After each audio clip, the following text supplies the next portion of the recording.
우리 지역의 다양한 이슈를 함께 살펴보는 시간 시사 토크쇼 이슈앤 팩트체크입니다. 여러분 민식이법 아시죠? 스쿨존 어린이 보호구역 내 사고를 막기 위해서 제정되는데 제정된 지 3년여가 지났습니다만 사고는 더 급증하고 있습니다. 전국적으로 많은 사고가 발생하고 있는데요. 원인은 무엇이고 줄일 방법은 없는지 이 주제로 오늘은 얘기를 해보도록 하겠습니다. 두 분 모셨습니다. 이병길 변호사, 미래도시교통연구원의 황종훈 박사 두 분이십니다. 어서 오십시오. 네, 안녕하십니까? 네, 반갑습니다. 안녕하십니까? 자, 먼저 황 박사님께 여쭙겠습니다.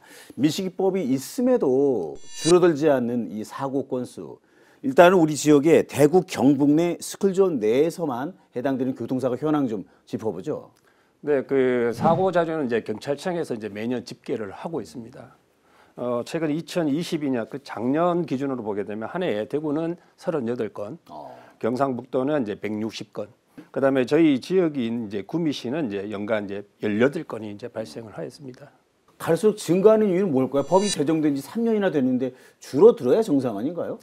예, 그렇죠. 법을 개정하면 당연히 뭐 줄어들 거로 다들 기대를 하고 있습니다만은 저 역시도 줄어들기를 참 소원하고 있습니다만은 법의 내용을 보게 되면 민식이법 자체가 이 사고에 직결적으로 이렇게 감소와 연관된다고 보기는 어렵습니다. 왜 그러냐면은 법이란 건 처벌에 대한 쪽으로 이렇게 내용이 잡혀 있고요. 그러다 보니까 경각심을 일으키는 데는 좋은 이제 역할을 할 수는 있었습니다만은 사고 원인 자체하고는 연관되어 있지는 않죠. 네네. 그러니까 스쿨존에서의 교통사고 원인을 보게 되면은 거의 70%가 운전자의 부주의입니다. 네. 예를 들어 이제 안전운전 의무 불이행이라든지 보행자 의무 위반이라든지 이런 부분들이 거의 70%를 차지하고 있고요. 실제로 과속과 같은 경우는 거의 잘 없습니다. 의외로. 그러니까 30km 이하의 속도는 다 준수는 하고 있습니다. 그렇지만 이 사고가 발생한다는 것은 뭔가 다른데 원인이 있다고 봐야 되겠죠. 네. 일단은 어쨌든 간에 도심에 차량도 많고 학생 수가 많은 대도시일수록 사고 증가율은 높은 거겠죠.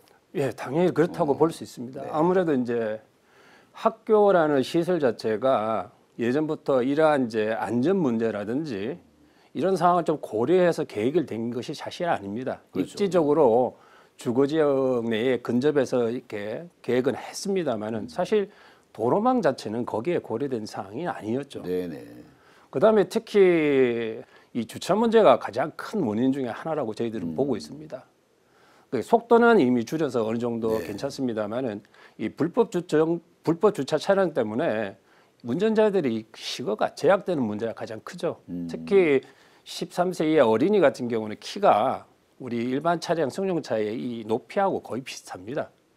이게 결국은 이 주차 자체에 대한 문제가 해소되지 않기 때문에 저도 항상 불안해요. 운전하면서도 30km/h 속도로 달려도 이게 언제 나올지 모르는 상황이죠.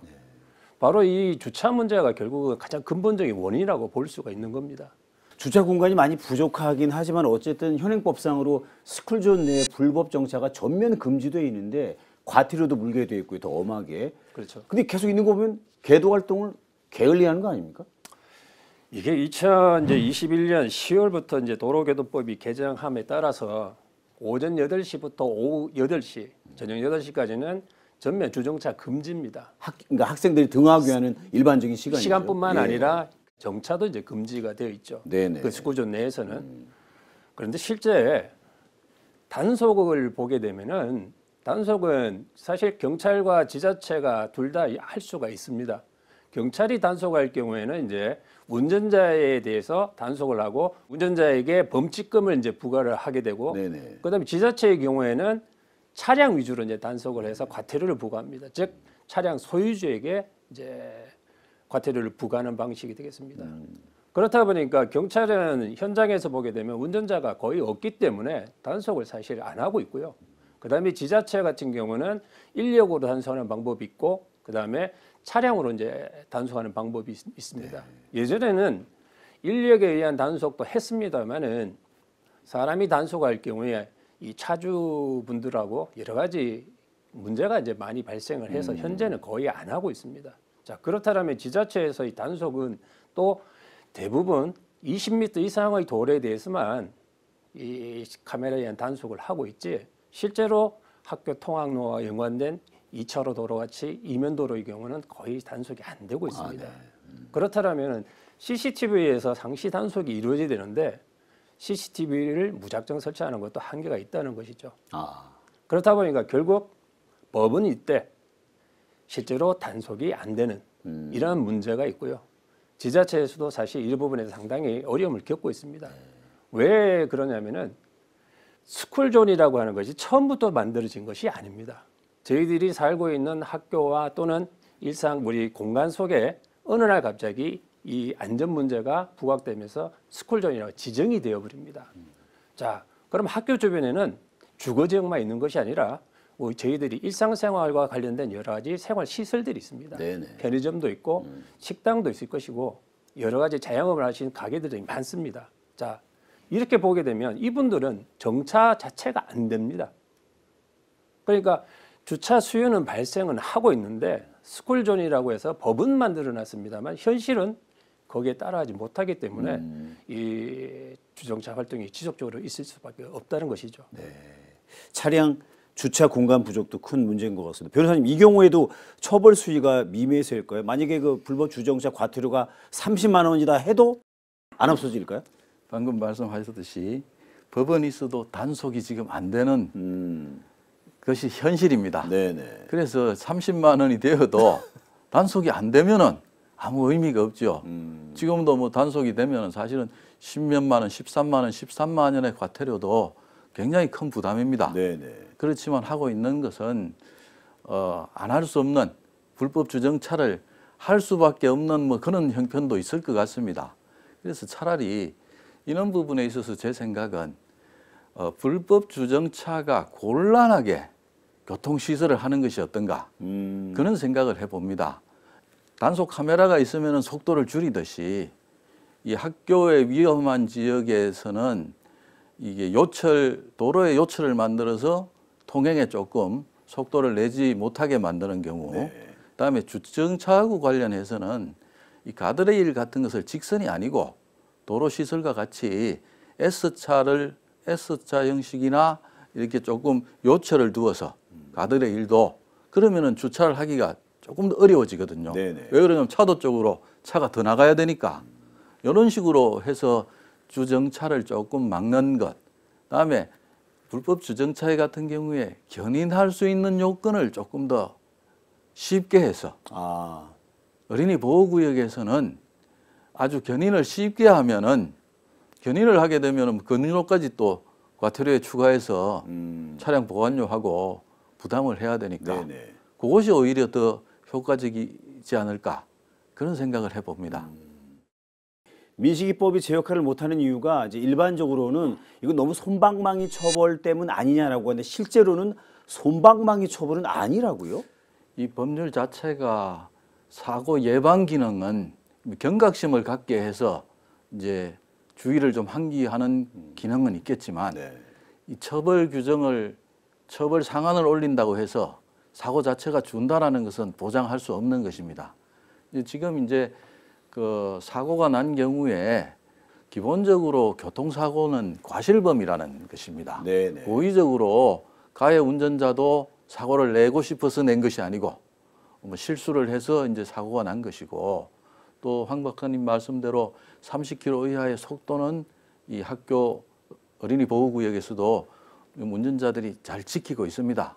그런 상태에서 이렇게 사고가 나서 이 이제 특정 범죄 가중처벌 등에 관한 법률로 어린이를 사망에 이르게 하면은 무기 또는 3년 이상, 네네. 또 상해에 이르게 한 경우는 1년 이상 15년 이하의 지금 징역형에 처하는 쪽으로 가중을 했지만 네네. 실사고는 과실범이고 또 속도도 적지 않고 또 이제 피해자와 합의를 하는 경우를 가정을 하면은 이 처벌이 굉장히 경미해지는 약해져서 집행유예로 석방이 되는 경우가 많습니다.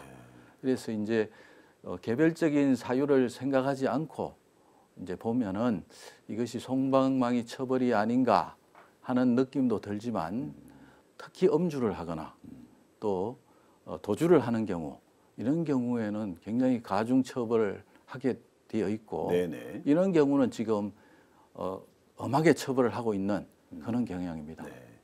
그럼에도 불구하고 더 큰 처벌이 필요하다는 국민 인식에 따라서 대법원이 양형 기준을 대폭 강화한다고 들었습니다. 새로운 기준이 7월부터 적용된다고 하는데 어떻게 더 엄해지는 겁니까? 기준이? 예, 이제 이 양형 기준은 민식이법 자체보다 음주운전과 사고 후 도주 네네. 요것이 이제 경합되는 경우에 아주 강력한 처벌을 하게 그렇게 이제 된 것인데 혈중 알코올 농도 0.2% 이상을 한 경우에는 최대 10년 6개월, 도주를 한 경우 사망의 경우에는 거의 뭐 최대한의 징역 26년 이런 정도까지 지금 가중이 되어 있습니다.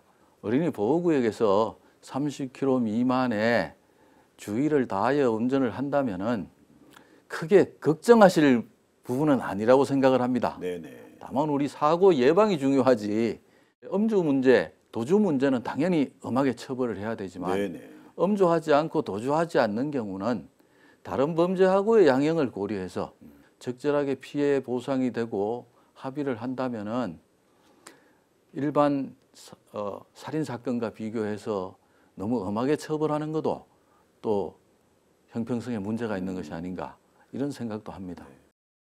얼마 전에 국민들을 공분케 했던 대전 그분이 가해자가 전 충남도청 공무원이더군요. 그 배승하양 사망 사건 말이죠.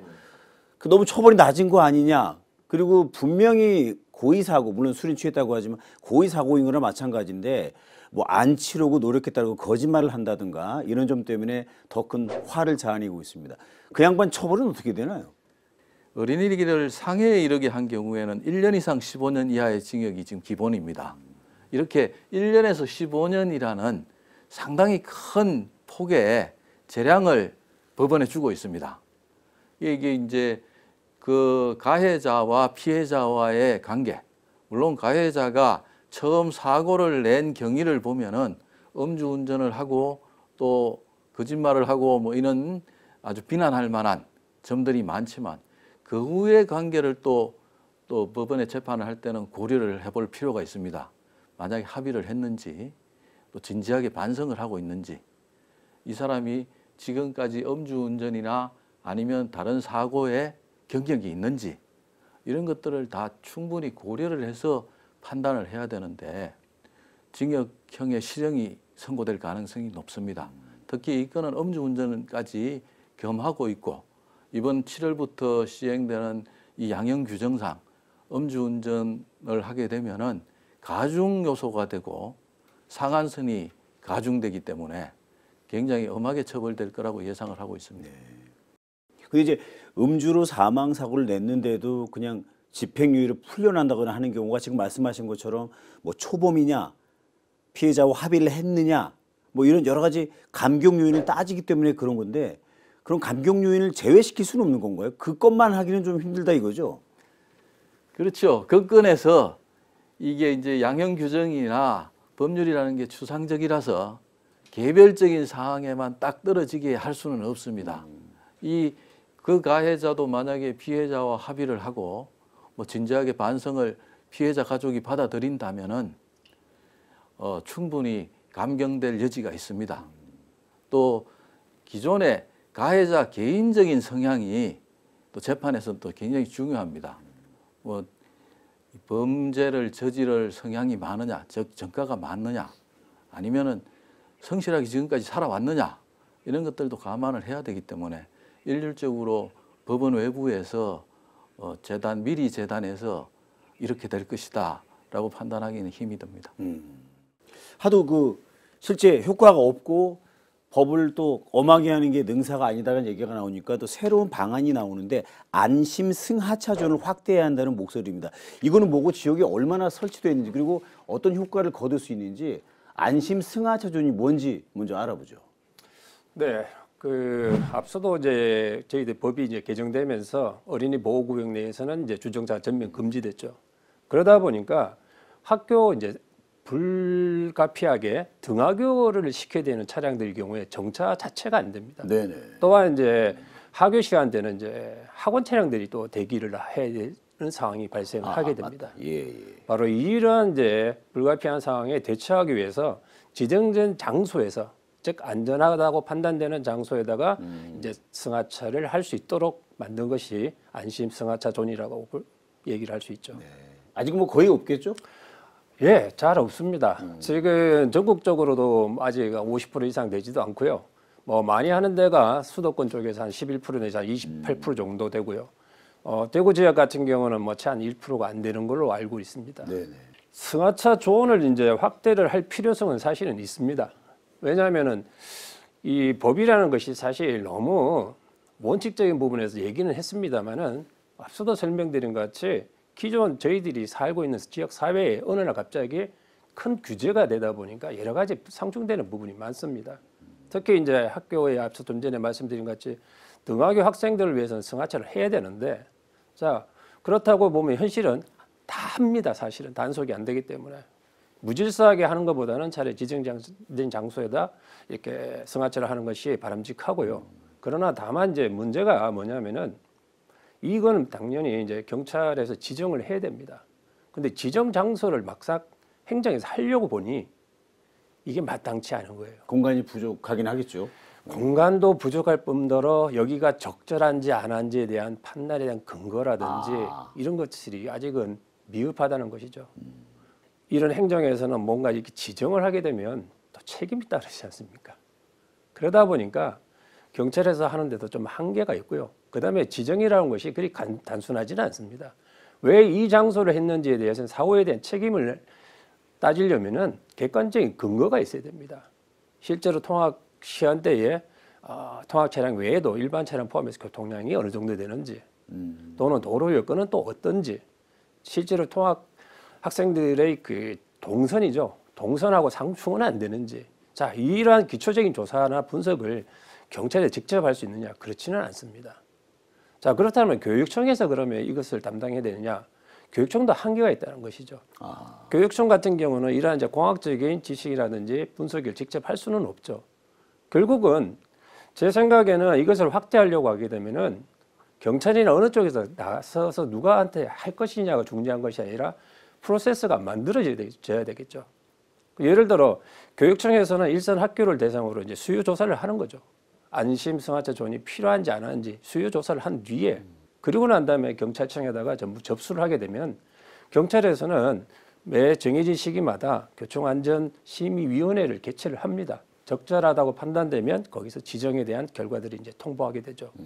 그러면 이제 지자체에서는 거기와 관련된 시설을 정비하는 이러한 이제 과정을 거치게 되는데 안심 승하차 존에 대해서 아직은 이러한 프로세스들이 좀 정립이 안 돼 있다 이렇게 보고 있죠.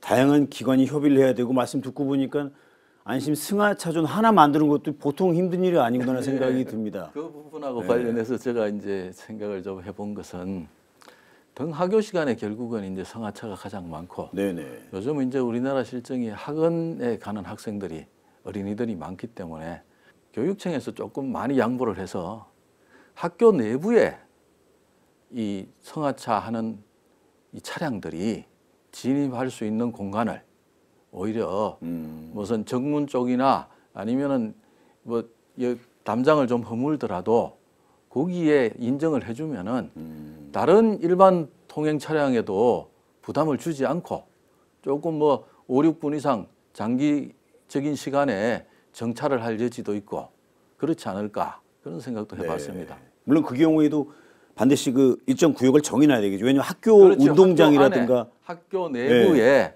뭐 펜스를 승하차를 쓸 수 있는 아주 간단한 회전 도로를 만들거나 이런 식으로 이제 해야 되는데 황 소장님 말씀대로 예산 문제하고 네. 또 이 각 기관들의 또 이해나 생각이 또 다르기 때문에 어려운 점은 많이 예상이 됩니다. 네. 결국은 이제 학교에서도 뭐 예를 들어 이런 게 있습니다. 자전거를 이용 활성화하기 위해서 등하교 때 이용을 많이 하라고 했습니다. 그런데 실제 학교에서는 타고 오지 말라고 그랬어요. 그 이유가 뭐냐면 등교 또는 하교하는 과정 속에서 자전거 사고가 발생하면 학교가 또 일부분의 책임을 또 이렇게 얘기를 하게 됩니다.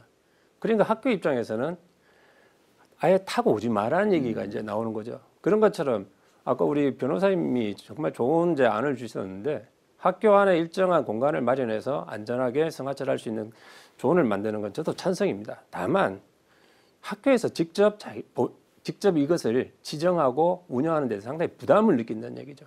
그래서 결국은 교육청과 또는 이제 경찰청 그리고 지자체가 좀 같이 좀 테이블에 앉아서 안심사과제 존을 좀 확대할 수 있는 방안을 같이 좀 논의를 할 필요가 있죠. 그래서 각 기관별로 맡은 역할에 따라서 프로세스에 의해서 가게 되면은, 그리고 여기에 전문가들이 같이 참여해서 하게 되면은 여러 가지 문제도 해소할 수 있고 이렇게 필요한 공간 자체를 계속 확충해 나갈 수 있지 않을까, 그런 생각을 해봅니다. 최근에 또 우회전 규정이 강화되고 적용되고 있지 않습니까? 스쿨존도 이게 사거리가 많기 때문에 그것과 복합적인 사고가 많이 발생할 수 있는데 어떻게 조심하면 되는지 기준, 규정도 좀 알아보죠. 스쿨존이라고 해서 여러 가지 회전이라든지 뭐 이런 이동에 관련된 뭐 규정이 별도로 따로 있지는 않고 똑같습니다. 똑같죠, 그거. 예. 다만 이제 스쿨존 내에서는 이제 횡단보도에서는 무조건 일시 정지를 해야 되는 게 이제 좀 다르다고 볼 수 있죠. 우회전할 때도 마찬가지고 특히 그 횡단보도 같은 경우에 반드시 일시 정지를 해야 됩니다. 설사 앞차가 바로 출발하고 뒤따라간다 하더라도 한 대 한 대씩 전부 다 따로따로 정지를 해야 됩니다. 네네. 이런 부분에 대해서는 반드시 좀 주의를 기울일 필요가 있고요.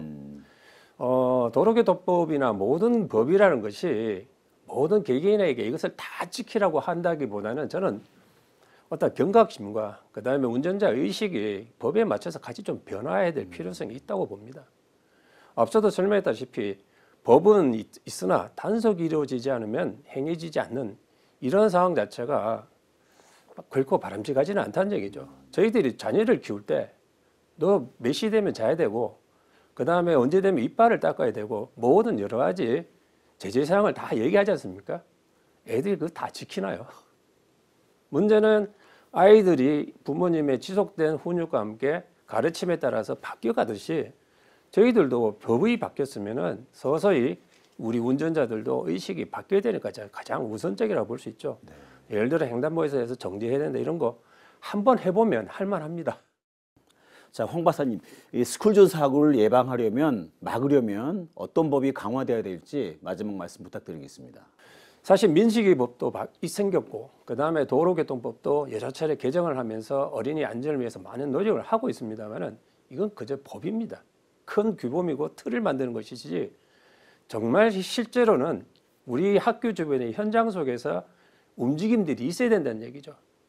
그래서 지자체가 좀 그리고 경찰도 좀 어렵겠습니다만은 이런 좋은 취지의 법이 생긴 이후에 현장에서의 움직임을 위해서는 단속이 좀 대대적으로 한번 이루어질 필요는 있습니다. 네네. 다만 이제 단속이 모든 것이 또 능사는 아니죠. 그걸 이제 보완하기 위한 지역사회에서 여러 가지 활동이라든지 이런 것도 필요하고요. 자, 끝으로 우리 변호사님께서 스쿨존 사고를 막으려면 어떤 부분을 강화해야 되는지 마지막 한 말씀 부탁드리겠습니다. 예, 황 소장님도 말씀하셨듯이 법으로는 사고를 없앨 수가 없습니다.